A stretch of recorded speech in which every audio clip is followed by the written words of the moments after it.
مولاي صل وسلم دائما أبدا على حبيبك خير الخلق كلهم.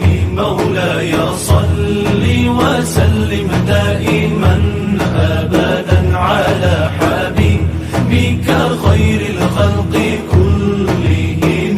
محمد سيد الكونين والثقلين. محمد سيد الكونين والثقلين. محمد سيد الكونين والثقلين والفارقين من عرب ومن عجم. مولاي صل وسلم دائما أبدا على حبيبك خير الخلق كلهم. السلام علیکم ورحمۃ اللہ وبرکاتہ. الحمد للہ نحمده ونستعینه ونستغفره ونصلي ونسلم على رسول اللہ وعلى آلہ ومن والاه. حضرات، مجھے جو موضوع دیا گیا ہے وہ ہے حجۃ الوداع، دروس و عبر. حضرات، حجۃ الوداع اپنے اندر بڑے اسباق رکھتا ہے. اس کے اندر انسانیت کے لیے بڑے پیغامات ہیں. آپ صلی اللہ علیہ وسلم نے 10 ہجری میں حجۃ الوداع، جو آخری حج ہے اور جو ہجرت کے بعد آپ صلی اللہ علیہ وسلم نے تنہا حج فرمایا، اس میں آپ صلی اللہ علیہ وسلم کے ساتھ تا حد نگاہ ہر طرف مجمع تھا. اسلام نے حج کے سلسلے میں کئی اصلاحات کی. ایک اصلاح تو یہ ہے کہ حج میں بھی لوگوں نے شرک داخل کر دیا تھا. تلبیہ میں بھی شرک تھا. تلبیہ میں زمانہ جاہلیت میں لوگ کہا کرتے تھے لبیک اللہم لبیک لبیک لا شریک لک لبیک ان الحمد والنعمت لک والملک لا شریک لک الا شریکا هو لک تملکہ وما ملک. مطلب جو آپ کے شرکا ہیں وہ ہیں، اگرچہ آپ ان کے مالک ہیں لیکن آپ کے کچھ شرکا ہیں. زمانہ جاہلیت میں لوگ یہ کہا کرتے تھے. آپ صلی اللہ علیہ وسلم نے لوگوں کو سمجھایا کہ یہ تلبیہ صحیح نہیں ہے. تمہارا ناز ہو، یہ گویا کہ مخمل میں ٹاٹ کا پیوند لگا دیا جاتا ہے. توحید کی پاکیزگی کو آلودہ کر دیا جاتا ہے.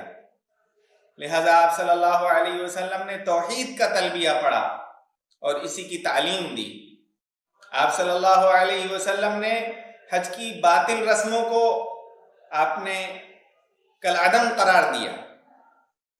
ایک اسلام کی اصلاح یہ ہے کہ زمانہ جاہلیت میں لوگ حج کے وقت توشہ نہیں لیتے تھے اور کہتے تھے نحن المتوکلون. تو قرآن مجید میں آیت نازل ہوئی وَتَزَوَّدُوا فَإِنَّ خَيْرَ الزَّادِ التَّقْوَى کہ توشہ اختیار کرو اور سب سے بہترین توشہ تو تقوی کا ہے. اسی طریقے سے آپ صلی اللہ علیہ وسلم نے یہ بھی فرمایا کہ دخلت العمرۃ فی الحج الی یوم القیامہ. زمانہ جاہلیت میں لوگ حج کے مہینوں میں عمرہ کرنے کو ناجائز سمجھتے تھے، افجر الفجور قرار دیتے تھے. تو آپ صلی اللہ علیہ وسلم نے خود قران فرمایا. حضرت جبریل علیہ السلام نے آ کر آپ کو اللہ تبارک و تعالیٰ کا حکم دیا کہ آپ حج میں عمرہ بھی شامل کر لیجئے. تو آپ نے فرمایا لبیک حجتن و عمرتن، جس سے زمانہ جاہلیت کی رسم ختم ہو گئی اور آپ صلی اللہ علیہ وسلم نے صحابہ کو تمتع کا حکم دیا. لہذا اسلام باطل رسموں کو مٹانے کے لیے آیا ہے۔ پھر حجۃ الوداع میں آپ صلی اللہ علیہ وسلم نے جو خطبے دیے، ان میں عرفات کا خطبہ، مینا کا خطبہ، یہ تاریخی حیثیت رکھتا ہے۔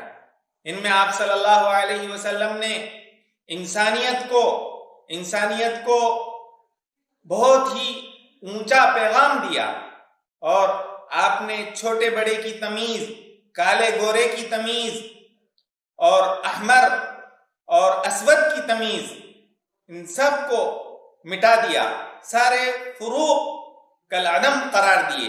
آپ صلی اللہ علیہ وسلم نے فرمایا لا فضل لعربی علی عجمی ولا لعجمی علی عربی ولا لاسود علی ابیض ولا لابیض علی اسود الا بالتقوی، کہ کسی عربی کو عجمی پر اور کسی گورے کو کالے پر کوئی فضیلت نہیں ہے سوائے تقوی کے۔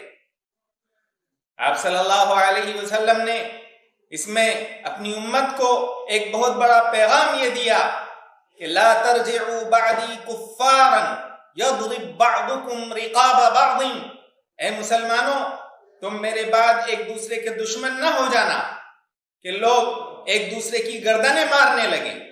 ان دماءکم واموالکم واعراضکم حرام علیکم کحرمت یومکم هذا فی شہرکم هذا فی بلدکم هذا۔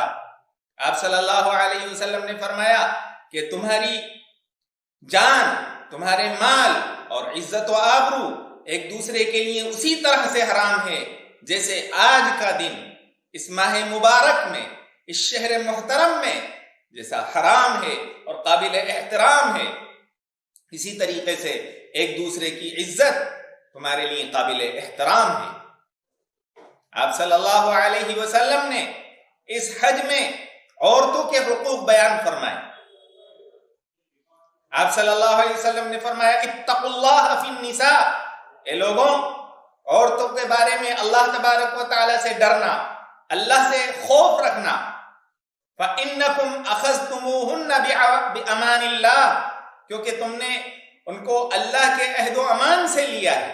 إِنَّهُنَّ عَوَانٍ عِنْدَكُمْ، وہ تمہارے پاس قیدی بن کر رہتی ہیں، انہوں نے اپنے آپ کو تمہارے لیے وقف کر دیا ہے، لہذا تم عورتوں کا خیال کرنا۔ استوصوا بالنساء خیرا، آپ صلی اللہ علیہ وسلم نے فرمایا کہ میری وصیت قبول کرو عورتوں کے بارے میں کہ عورتوں کو ستاؤ گے نہیں، عورتوں کو پریشان نہیں کرو گے، ان کا نان و نفقہ صحیح طریقے سے ادا کرو گے۔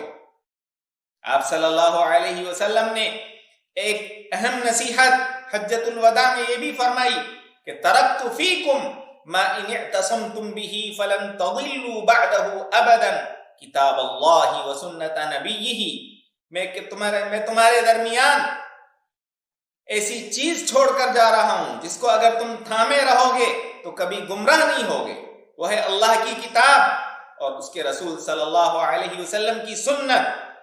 اس کو مضبوطی سے تھام لینا تو تم گمراہی سے بچے رہو گے، منزل مقصود تک پہنچ جاؤ گے۔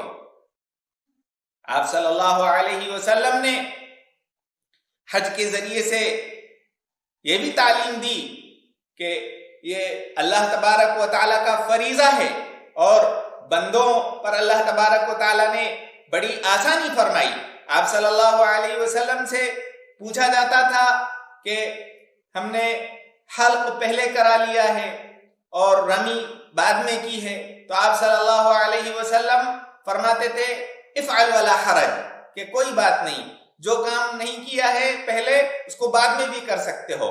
تو اس سے پتہ چلا کہ آپ صلی اللہ علیہ وسلم کا منہج وہ لوگوں کے لیے آسانی فرمانے کا تھا۔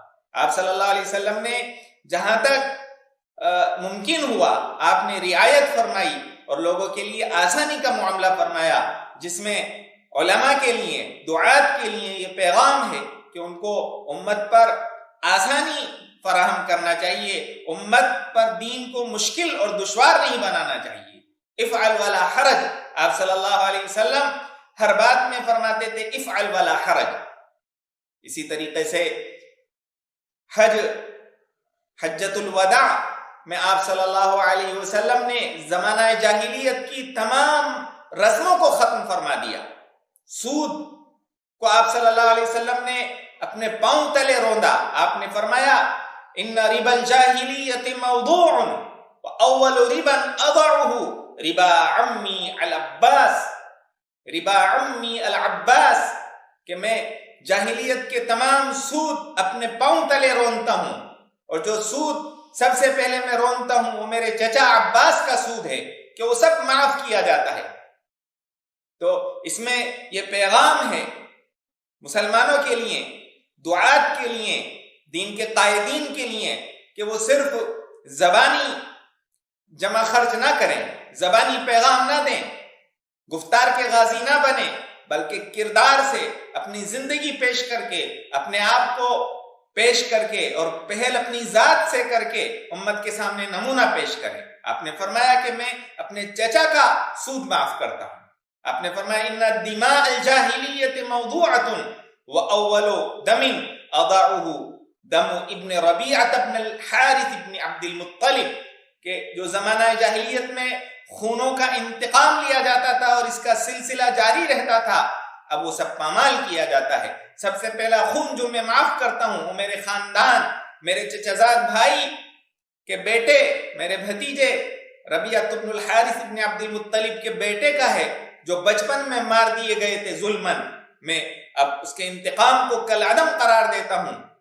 آپ صلی اللہ علیہ وسلم نے اس حج کے ذریعے سے امت کو اللہ کا بندہ اور آپس میں بھائی بھائی بن کر زندگی گزارنے کا سبق سکھایا. آپ صلی اللہ علیہ وسلم نے لڑائی جھگڑے سے اور خون ریزی سے اور آبرو یہ سکھایا کہ مجھ سے سیکھو, خذوا عنی مناسککم, خذوا عنی مناسککم, کہ حج کے تمام اعمال, حج کی عبادتیں تمہیں مجھ سے سیکھنا چاہیے. تو آپ صلی اللہ علیہ وسلم نے ہر چیز میں اپنے آپ کو آگے رکھا, اور آپ نے ایک اللہ کے بندے کے مطابق حج کر کے دکھایا. ایک جو رسم آپ نے ختم کی وہ یہ کہ قریش کہتے تھے کہ نحن قطین اللہ, ہم اللہ کے گھر کے ولی ہیں, ہم سکان و بیت اللہ ہیں, لہذا ہم عرفات نہیں جائیں گے, ہم عرفات نہیں جائیں گے, بلکہ وہ مینا ہی میں رہتے تھے, عرفات نہیں جاتے تھے. لہذا وہ لوگ سمجھ لیتے تھے حضور صلی اللہ علیہ وسلم بھی عرفات نہیں جائیں گے وقوف کرنے کے لیے, بلکہ آپ بھی عرفات سے پہلے حرم ہی میں آپ وقوف کریں گے. لیکن آپ صلی اللہ علیہ وسلم نے قرآن کے حکم پر عمل کیا, ثم افیضوا من حیث افاض الناس, کہ تم بھی وہیں جا کر واپس لوٹو جہاں سب لوگ جاتے ہیں. اسلام میں سب برابر ہیں, نہ کوئی چھوٹا ہے نہ کوئی بڑا ہے, کسی خاندان کو کوئی برتری حاصل نہیں ہے. لہذا آپ صلی اللہ علیہ وسلم نے عرفات میں وقوف فرمایا, جیسا کہ تمام لوگ عرفات میں وقوف کرتے تھے, اور قریش کی یہ باطل رسم مٹا دی کہ ہم حرم ہی میں رہیں گے, ہم عرفات میں نہیں جائیں گے کیونکہ وہ علم ہے. لہذا اس حج کے ذریعے سے ہمیں پیغام ملتا ہے اخوت کا اور عبادت کا اور برابری کا, اور تقوی کے ذریعے سے اللہ تبارک و تعالیٰ کے تقرب کو حاصل کرنے کا, کتاب اللہ اور سنت رسول اللہ صلی اللہ علیہ وسلم کو تھامنے کا, اور کمزوروں اور مسکینوں اور غریبوں اور عورتوں کے حقوق کو ادا کرنے کا سبق ملتا ہے. لہذا ہمیں آپ صلی اللہ علیہ وسلم نے جو بھی سبق سکھائے ہیں ان کو ہمیں یاد رکھنا چاہیے اور اپنی زندگی میں برتنا چاہیے. اللہ تبارک و تعالی عمل کرنے کی توفیق عطا فرمائے. وآخر دعوانا الحمدللہ رب العالمین وصلی اللہ وسلم علی نبیہ وآلہ وسلم. مولاي صل وسلم دائما